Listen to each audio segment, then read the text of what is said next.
हमारे साथ जुड़ रहे हैं एक्टर नेहा धूपिया। ये हमेशा सोसाइटल इश्यूज, चाहे वो वुमेन्स राइट हो, मेंस्ट्रुएशन हो, ब्रेस्ट फीडिंग हो, इन पर इन्होंने बात की है और आवाज उठाई है।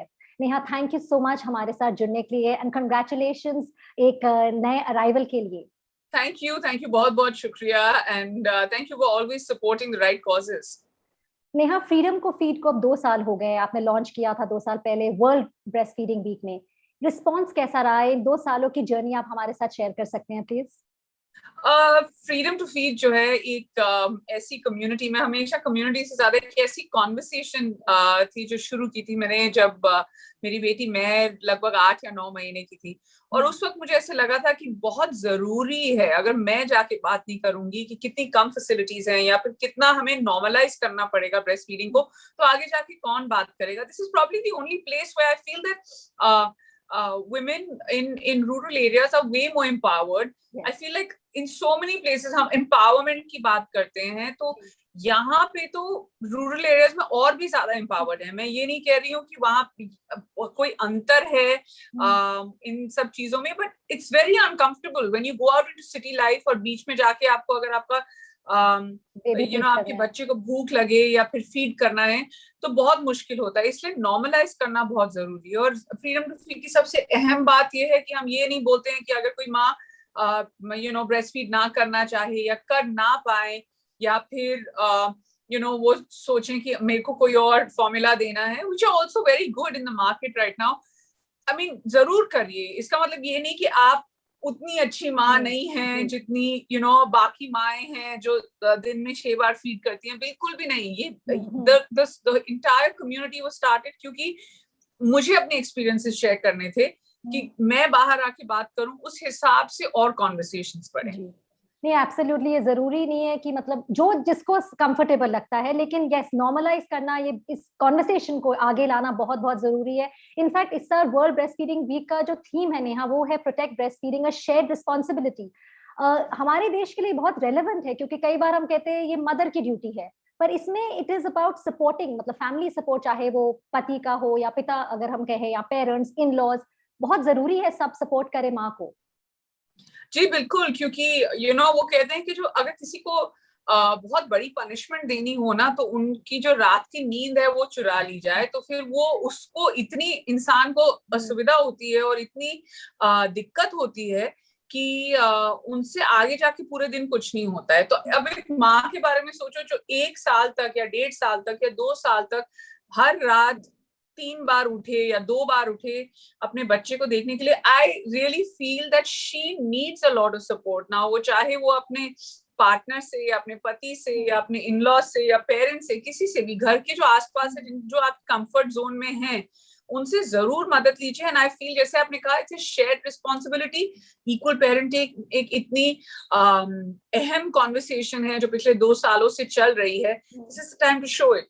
बहुत कुछ होता है ब्रेस्ट फीडिंग के साथ, बच्चे को बर्प कराना या फिर जो माँ है उनका ध्यान रखना, भूख लगती है, प्यास लगती है, रात को 3 बजे उठना होता है हमेशा। अगर वो एक रात हो तो ठीक है, 3 रातें हो तो ठीक है, पूरा साल आखिर में तो वो कहीं ना कहीं डगमगाएगी। You can't take it for granted that this is something that a mother can do. Yes, the feeding, yes, but बाकी सपोर्ट सिस्टम आप उनके लिए जरूर बन सकते हैं। सपोर्ट सिस्टम, जी हाँ, बहुत जरूरी है। और अगर हम कोविड की बात करें, और भी जरूरी हो जाता है ब्रेस्ट फीडिंग, क्योंकि हम देख रहे हैं न्यूट्रिशन, और अनफॉर्चुनेटली कई बार हमने ऐसे भी देखा है कि कई बच्चों ने उनकी माँ की जान चली गई है पैंडेमिक के चलते।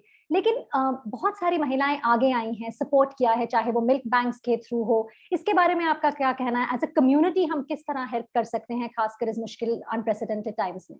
बहुत ऐसे वक्त बहुत जब हमने ये सब सुना था, और ज्यादातर आई थिंक मई के महीने में या अप्रैल के महीने में जब केसेस बहुत ज्यादा थे सेकेंड वेव के दौरान, हमने भी बहुत कोशिश की to connect the right people to the right places and to correct the right places to the right people. बहुत दुख लगा था जब हम ऐसी बातें सुनते थे कि ऐसी बहुत माएँ हैं जिनका देहांत हो गया है कोविड की वजह से। बहुत छोटे छोटे बच्चे भी हैं, but there are lots and lots of women who've come forward to donate breast milk. अभी भी अगर कोई देख रहा है, I just want to say that आप हमारे जरिए या कोई भी मिल्क बैंक के जरिए आप डोनेट कर सकते हैं, चाहे वो छोटे बेबीज हो जिनको जरूरत है, NICU के बच्चे हैं जिनको जरूरत है. No amount of donation is less, so please come forward and donate, because there is a reason it's called liquid gold. And जिस तरीके का न्यूट्रिशन ब्रेस्ट मिल्क में मिलता है बच्चों को, वो किसी और चीज में नहीं मिल सकता है. तो आप लिटरली उनकी न्यूट्रिशन के जरिए जो आप प्रोवाइड करेंगे उनकी जान बचा सकते हैं. नेहा, अब 3rd ईयर में आपका कैंपेन जाने लगा है and it's really picked up. मतलब बहुत सारे लोग सपोर्ट कर रहे हैं. With a new baby coming, आपने क्या सोचा है इसको किस तरह और आप और आगे लेके जा सकेंगे, और क्या क्या मेन फोकस पॉइंट्स रहेंगे ईयर 3 में? I think main focus points. I didn't think that year 3 will be clubbed with another baby coming, but a lot of focus points जो हैं वो will be real time stories about what I'm going through.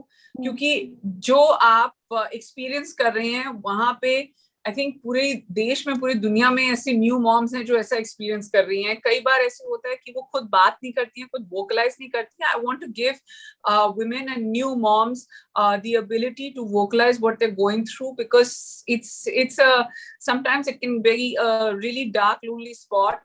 Pregnancy is beautiful, but what happens after that and what a mother goes through after that is something that needs to be really looked after with the same amount of care. जितना ध्यान आप एक बच्चे का रखते हैं उतना ही ध्यान आपको माँ का रखना चाहिए. आखिर में एक आप मैसेज देना चाहेंगे व्यूअर्स को इस वर्ल्ड ब्रेस्ट फीडिंग वीक के? लेकिन सिर्फ एक हफ्ते की बात नहीं, I think this is a conversation हमें करते रहना चाहिए, लेकिन खासकर इस हफ्ते के लिए कुछ मैसेज, संदेश? मैं बस इतना बोलना चाहूंगी कि जैसे आपने कहा कि ये सिर्फ एक दिन, एक हफ्ते या एक महीने की बात नहीं है, ये हमेशा की बात है. दिन ब दिन, हर सेकंड, हर मिनट बच्चे पैदा होते हैं. तो ब्रेस्ट फीडिंग सिर्फ इस हफ्ते के लिए नहीं है. My only thing is let's normalise breast feeding. Let's stop sexualizing breastfeeding. Let's understand हम environment के लिए इतना करते हैं. Let's talk about it more कि लोगों को awareness हो how good it is for the environment, how great it is for your baby. पर अगर आप नहीं भी कर सकते हैं, अगर आप नहीं करना चाहते हैं, और अगर आप ने सोच लिया है कि आपके शेड्यूल्स मैच नहीं हो रहे हैं और आपको किसी तरीके का फॉर्मूला मिला है which your child is taking too well or which you think is better for you, do that also. Just because you decide you don't want to do it doesn't make you a bad mother. Don't let anyone judge you. Neha, हमारे साथ जुड़ने के लिए बहुत बहुत धन्यवाद, and wishing you all the very best for the next journey. Thank you very much.